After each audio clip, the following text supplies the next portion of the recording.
Assalamualaikum warahmatullahi wabarakatuh. Baik, kali ini saya akan memenuhi permintaan mahasiswa kami yang meminta untuk merekam ulang materi pengantar pengelolaan arsip statis. Karena beberapa waktu yang lalu tidak sempat terrekod ketika diadakan lewat Zoom. Jadi kita mulai saja, yaitu pengantar pengelolaan arsip statis. Nah, pada pertemuan kemarin kita sudah membicarakan ini ya, taksonominya dari Laura Millar. Tapi kali ini kita akan mencoba mengkaitkan record management dan archive management yang di dalam terminologi ilmu kearsipan itu yang pertama ini, yang record management ini disebut the first life cycle of record. Nah, sementara yang archive management ini disebut the second life cycle of record. Nah, kira-kira seperti ini ya. Oke, jadi kita masuk ke sini aja. Jadi the first life cycle of record yaitu satu prosedur pengelolaan arsip dinamis ya, mulai dari ini creation and receive sampai dengan disposal, sampai dengan penyusutan. Nah, sementara fokus kita berada pada di sini ya, the second life cycle of record ya.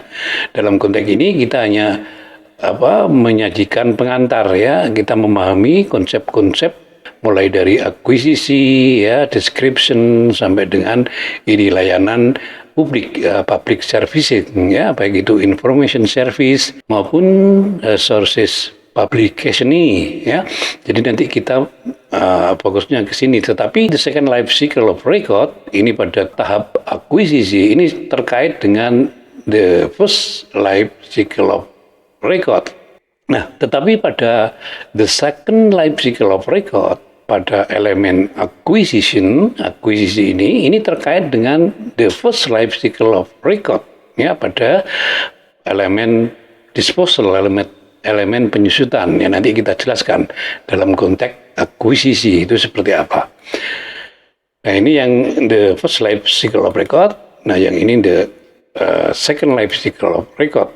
Nah, kita masuk ke sini. Nah, di dalam konteks the second life cycle of record ya, atau di dalam konteks pengelolaan arsip statis itu ada dua wilayah yang diagram ini, acquisition, description sampai ini layanan publik ini adalah wilayah akademik ya, wilayah akademik artinya banyak literatur atau referensi yang membicarakan mengenai archive management atau archive administration. Nah, konsep-konsep akademik ini kemudian diderivasi atau diturunkan ini di Indonesia itu menjadi akuisisi, pengolahan, preservasi, dan akses. Ini ya. Coba kita lihat. Nah, ini konsep-konsep akademik yang kemudian diturunkan atau diderivasi menjadi di Indonesia diderivasi menjadi ini ya, akuisisi, pengolahan, preservasi, dan akses ini ya. Nah, di dalam konteks kita apa yang dimaksud dengan akuisisi nanti saya jelaskan di bagian berikutnya ya. Dalam konteks kita ya, akuisisi itu meliputi ini ya, penilaian dan kriteria, kemudian bagaimana prosedur serah, daftar arsip yang diakuisisi, dan juga finding aid yang dibuat pada pada proses akuisisi ini. Nah, kemudian di tahap kedua pengolahan. Nah, pengolahan ini, di dalam pengolahan ini yang diolah tidak hanya fisiknya, tetapi juga informasi. Selain itu juga nanti dibuatkan alat temu balik yang disebut finding aid ini. Nah, informasi dan fisik dari arsip itu dikelola dalam model ini yang disebut provenance, respective response, dan juga menggunakan standar internasional. Nah, untuk ini standar internasional itu jumlahnya sangat banyak sekali. Misalnya ada standar internasional yang disebut ISAP-G. Jadi International Standardization Archive Description. Nah, G-nya itu general, umum ya. Dan standar internasional ini di Indonesia itu jarang diterapkan. Yang banyak diterapkan adalah model ini, provenance atau respectus font. Nanti saya jelaskan apa itu provenance, respectus font di bagian berikutnya. Nah, untuk finding aid, alat temu baliknya di tempat kita itu ada bermacam-macam, diantaranya ada guide atau daftar arsip statis atau inventaris. Ini untuk finding aid-nya. Nah, sementara preservasi ya ini mengacu pada ini ya, preventive conservation, curative conservation. Nah, makanya menjadi preservasi preventif, preservasi kuratif. Ini perbedaannya apa? Kalau preventif ini lebih mengacu kepada pencegahan ya dari faktor-faktor yang merusak arsip ya. Ini. Nah, kemudian yang kuratif ini metode perbaikan ya, perbaikan arsip ya, misalnya arsip sobek itu diperbaiki, itu masuk dalam ini ya, preservasi kuratif. Nah, kemudian yang akses ya, akses ini mengacu pada ini 56 ini ya, 56 dari archive management ini ya. Nah, akses di tempat kita itu dirumuskan termasuk juga di dalamnya yaitu jenis dan prosedur layanan, kemudian publikasi dan pameran dan seterusnya. Jadi ini untuk akses ini. Nah, saya sekali lagi dari ini konsep-konsep akademik ini kemudian diformalkan ya ke dalam aturan-aturan. Misalnya ini ada Kepres, ada peraturan ANRI, ada peraturan kepala ANRI menjadi diagram seperti ini ya. Oke. Jadi kita tahu bahwa pengelolaan arsip yang kemudian diformalkan atau dirumuskan ke dalam akuisisi, pengolahan, preservasi, akses ini diturun atau diderivasi dari konsep-konsep seperti ini ya, acquisition dan seterusnya sampai layanan publik tersebut ya. Oke, kita tidak mempersoalkan apakah dengan diformalkan itu menjadi lebih baik atau lebih buruk ya, kita tidak menilai seperti itu. Dan mungkin saudara sudah tahu di beberapa lembaga kearsipan itu tidak ada yang diformalkan. Nah, biasanya itu muncul dalam bentuk guide ya atau panduan yang dikeluarkan oleh lembaga kearsipan ya. Ya, dalam bentuk dalam bentuk ini publikasi ya. Jadi itu dipublikasikan secara luas yang diterbitkan oleh lembaga kearsipan. Misalnya guide for preservation dan seterusnya ya. Banyak guide-guide yang dimunculkan di lembaga-lembaga kearsipan di luar sana dan tidak diformalkan seperti di tempat kita itu ya. Oke. Baik, kita lanjut. Nah, sekarang masuk ke manajemen arsip statis. Jadi operasional dari manajemen arsip statis ini adalah melaksanakan fungsi-fungsi manajemen arsip statis atau archive administration atau archive management. Nah, dari aspek sistem manajemennya, jadi sistem manajemen arsip statis itu menyangkut kegiatan ya tadi ya, di dalam diagram tadi ada akuisisi, description, kemudian ada preservasi dan seterusnya sampai ini information services dan sources publication ya. Ini rumusan lain dari Mina M. Johnson kalau yang tadi lingkaran tadi itu dari Betirik, ini dari Mina M. Johnson kalau nggak keliru. Nah, tujuannya apa? Tujuan dari manajemen arsip statis itu adalah ini, menata, merawat, dan memelihara arsip statis untuk bisa ditemukan kembali dan memberikan layanan informasi kepada pengguna atau kepada publik itu ya. Ya, ini tujuan dari manajemen arsip statis. Nah, kemudian kita masuk ke akuisisi. Sekali lagi, kita hanya mempelajari konsep-konsep dasarnya saja. Karena di dalam manajemen arsip statis itu nanti muncul beberapa mata kuliah. Ya, manajemen arsip statis sendiri, kemudian ada mata kuliah arrangement and description, ya. Kemudian ada juga mata kuliah preservasi, konservasi, juga ada mata kuliah layanan publik dan seterusnya, ya. Jadi untuk pengantar ini kita mencoba memahami konsep-konsepnya dulu, ya. Nah, dalam manajemen arsip statis seperti tadi diagram tadi ini saya bawa ke sini. Jadi dimulai dari akuisisi ini. Ya, apa yang dimaksud dengan akuisisi? Ya, akuisisi adalah upaya menambah dan mengembangkan khasanah, ya, holding. Jadi upaya menambah dan mengembangkan khasanah arsip yang diterima melalui antara lain transfer, donasi, pembelian, peminjaman, dan deposit. Nah, di Indonesia yang lebih banyak adalah transfer, konsep transfer. Ya, donasi ini jarang, pembelian ini jarang dilakukan, peminjaman, deposit, dan seterusnya. Nah, kalau deposit ini misalnya di perpustakaan itu ada koleksi harta, itu milik buku-buku milik Bung Hatta yang kemudian ditempatkan di perpustakaan, itu biasanya dalam bentuk corner, ya, jadi harta collection atau apa begitu. Nah, di kearsipan juga bisa seperti itu, tapi jarang di tempat kita jarang, ya, dengan konsep deposit ini, ya. Tapi coba kita masuk ke konsep transfer ini. Nah, konsep transfer dari akuisisi itu nanti di Indonesia diterjemahkan seperti apa? Coba kita lihat. Nah, kita kembali ke sini lagi. The first life cycle of record ini mengatur arsip dinamis. Nah, the second life cycle of record ini mengelola arsip statis. Nah, di dalam konteks the first life cycle of record ini ada konsep transfer, ya.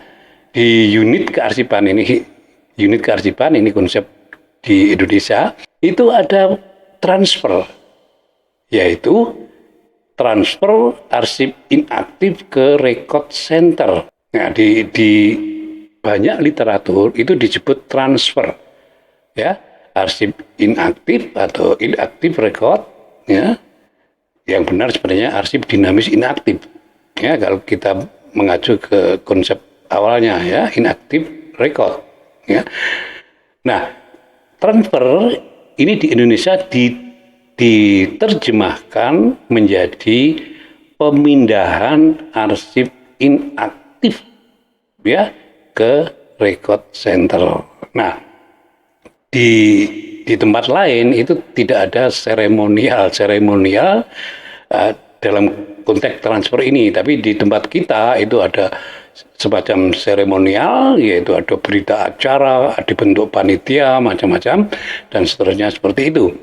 Nah, kemudian konsep transfer yang kedua yaitu dari record center ke lembaga kearsipan atau ke depo ini. Nah, ini nanti menjadi bagian atau salah satu dari akuisisi, ya.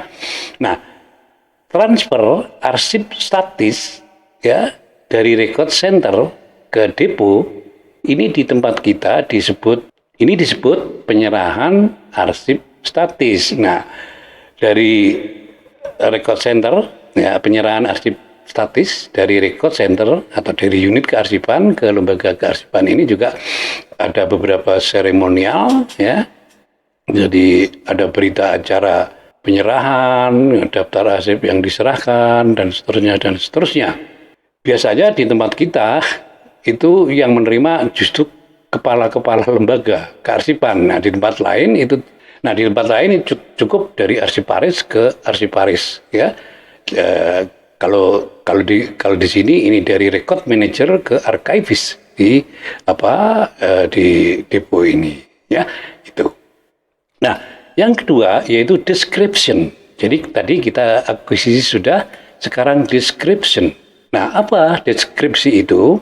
International Council on Archive itu merumuskan deskripsi arsip adalah penyusunan suatu gambaran yang akurat dari suatu unit arsip yang dideskripsi secara lengkap beserta komponen-komponennya. Nah, tujuannya apa? Dilakukan deskripsi, yaitu untuk dapat memberikan akses informasi, maksudnya informasi dari arsip tersebut mengenai asal-usul, isi dan sumber dari berbagai kumpulan arsip. Kemudian untuk mengetahui juga struktur pemberkasannya, hubungan arsip yang satu dengan yang lainnya, dan cara bagaimana arsip tersebut dapat ditemukan dan digunakan. Ini tujuan dari deskripsi. Nah, di dalam deskripsi ini ada prinsip asal-usul. Nah, di dalam bahasa Inggris disebut principle of provenance dan ada prinsip aturan asli. Nah, yang di dalam bahasa Inggris disebut principle of original order. Jadi ketika mendeskripsi, apabila memungkinkan, itu akan dideskripsi berdasarkan prinsip asal-usul, principle of provenance. Jadi asal dari creating agency, lembaga pencipta arsip tersebut, sesuai dengan strukturnya seperti apa. Dan itu dipisahkan dari organisasi-organisasi yang lain. Ya, itu prinsip of provenance. Nah, sementara prinsip aturan asli, principle of original order, arsip statis ya itu dideskripsikan sesuai dengan ketika arsip tersebut masih digunakan, digunakan di lembaga penciptanya, artinya masih menjadi arsip dinamis. Jadi struktur pengolahannya atau deskripsi yang dilakukan itu disesuaikan dengan ketika arsip tersebut masih digunakan di lembaga penciptanya, atau ketika arsip tersebut disusun berdasarkan atau arsip tersebut disusun berdasarkan ketika arsip tersebut masih dinamis. Ini untuk yang deskripsi.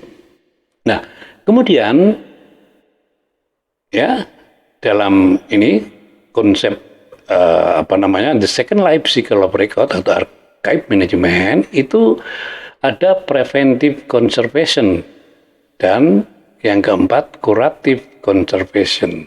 Nah, apa yang dimaksud dengan preventive dan curative conservation? Nah, kemudian juga nanti kita melihat bagaimana penggunaan konsep preservasi dan konservasi, ya. Oke. Nah, preservasi ya maupun konservasi ya itu upaya untuk menyelamatkan arsip statis, baik penyelamatan fisik maupun informasinya, atau upaya memperpanjang usia arsip dengan cara menghindarkan dan menanggulangi unsur-unsur perusak arsip ini ya.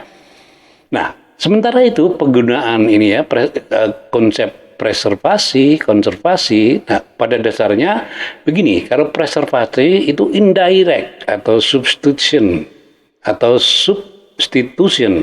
Nah, konservasi itu juga substitution, tapi sifatnya direct, langsung. Nah, biasanya lembaga kearsipan, perpustakaan itu menggunakan konsep preservasi. Sementara konsep konservasi ini biasanya digunakan di museum atau institusi-institusi yang mengelola cultural heritage, warisan budaya, itu biasanya menggunakan istilah konservasi. Sementara preservasi ini digunakan ya paling umum di kearsipan dan di perpustakaan. Nah, mengapa di sini ada konvensional? Karena preservasi di lingkungan arsip ya itu ada juga preservasi digital, atau lebih tepatnya preservasi arsip digital. Itu berbeda dengan preservasi secara konvensional ini ya. Ini nanti juga akan dijelaskan di dalam mata kuliah manajemen arsip elektronik atau manajemen arsip digital ya. Nanti kita perdalam untuk preservasi arsip elektronik ini ya. Kebetulan saya yang mengajar itu, jadi nanti kita jelaskan lebih detail. Nah, sekali lagi di dalam pengantar manajemen arsip statis ini adalah kita memahami konsep-konsep dasar dulu ya. Nanti detailnya ada di beberapa mata kuliah yang diderivasi atau diturunkan dari ini ya the second life cycle of record itu ya. Oke, kita masuk yang berikutnya, yang terakhir, yaitu layanan. Nah, di dalam konteks ini ada yang disebut information services, ada juga yang disebut sources publication. Ini bentuk layanan ya. Nah, sekarang coba kita lihat secara konseptual dari layanan ini apa. Nah, layanan jadi keberhasilan program manajemen arsip statis yang diselenggarakan oleh lembaga kearsipan itu tidak hanya dilihat dari bagaimana lembaga kearsipan itu mampu melakukan kegiatan pengumpulan, pengolahan, perawatan, tetapi juga bagaimana lembaga kearsipan itu mampu memberikan layanan yang excellent kepada pengguna. Ini tujuan akhir dari program manajemen arsip statis. Jadi kalau nanti coba Anda nanti masuk ke lembaga kearsipan, misalnya dinas E, dinas A, dinas B, coba masuk ke sana, kemudian Anda coba meminjam karena biasanya sudah disediakan funding aid-nya. Coba Anda meminjam satu ya arsip ya di lembaga kearsipan tersebut. Nah, kalau misalnya Anda pinjam, kemudian setelah itu dari petugas di lembaga kearsipan tersebut mengatakan, maaf Pak, sementara arsip ini baru di bawah pimpinan. Konteks seperti itu menunjukkan bahwa ini ya layanan kepada pengguna itu belum prima. Dan dari layanan seperti itu atau bentuk-bentuk layanan yang lain, ya misalnya saya punya pengalaman di satu lembaga kearsipan di pemerintah daerah, itu harus membawa surat izin macam-macam, kemudian membawa surat izin ya macam-macam, dan di sana itu pinjam tidak pada hari itu arsip itu bisa kita baca, tapi menunggu 2-3 hari suruh kembali lagi dan seterusnya. Saya tidak menyebut lembaga kearsipan. Bahkan saya pernah masuk di satu dinas kearsipan, ya sekarang kan namanya Dinas Perpustakaan dan Kearsipan di satu daerah. Itu kasanah arsip statisnya itu hanya 100-200 lembar di dalam yang saya lihat di dalam daftar arsipnya. Nah, kalau lembaga kearsipan hanya menyimpan 100-200 lembar, apa gunanya? Jadi kalau ada lembaga kearsipan yang menyimpan kasanah arsipnya itu hanya 100-200 dan atau bahkan sampai 1000 lembar arsip, itu saya kira dalam konteks ini layanan itu tidak bagus. Dan juga dari bagaimana lembaga kearsipan itu memberikan layanan kepada publik, ya sekali lagi karena arsip statis itu sifatnya publik, walaupun ada beberapa yang dikecualikan, ya, tapi sebagian besar arsip statis itu bisa diakses oleh publik. Nah, kalau publik mau mengakses arsip yang tidak bisa diakses, harus menunggu, harus izin segala macam, maka menunjukkan bahwa kredibilitas lembaga kearsipan tersebut perlu dipertanyakan. Termasuk juga lembaga kearsipan yang hanya menyimpan arsip statis di bawah 1000 itu juga perlu dipertanyakan. Nah, dari sini kita masuk ke layanan kepada pengguna. Itu konsep lama, itu layanan kearsipan, arsip statis itu dikelompokkan menjadi 3, yaitu layanan informasi, publikasi naskah sumber, dan program pendidikan bagi pengguna. Nah, coba kita lihat diagramnya ya. Ini yang terakhir.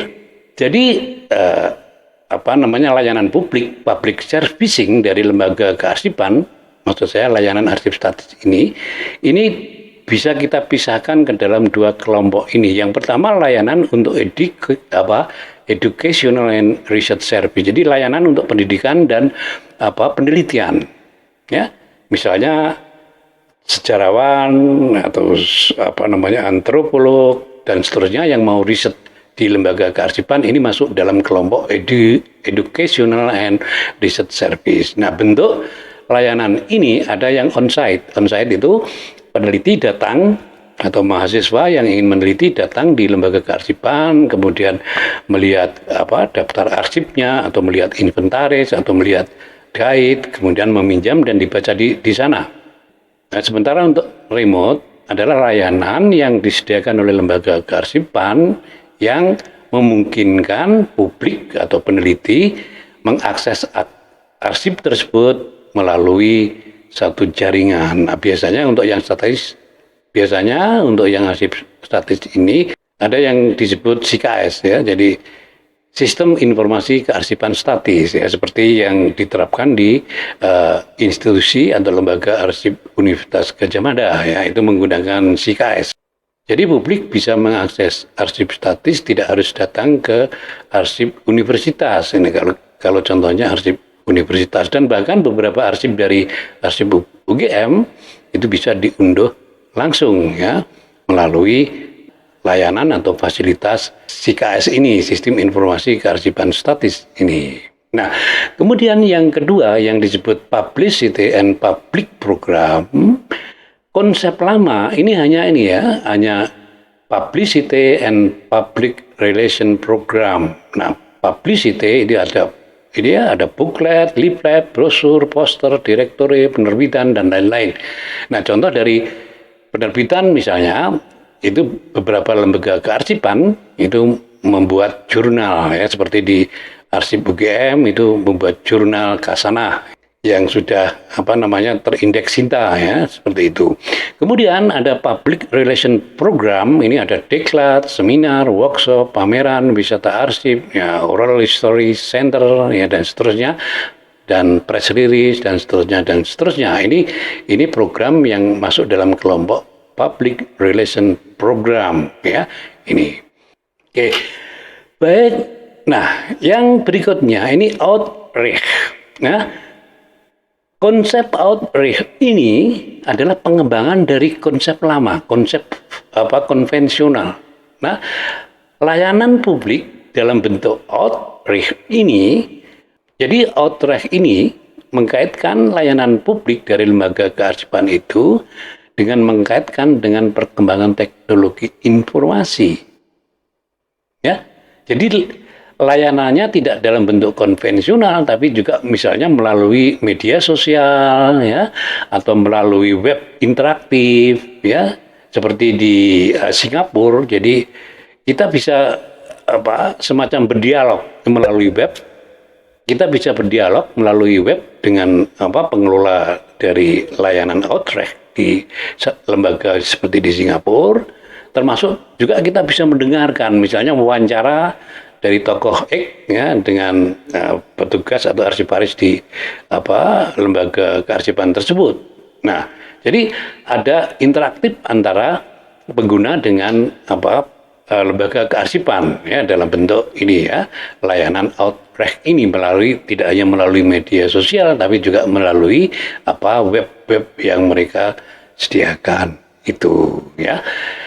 Baik, sementara itu kita lanjut nanti pada minggu depan ya untuk tema yang lain. Terima kasih. Selamat malam. Assalamualaikum warahmatullahi wabarakatuh.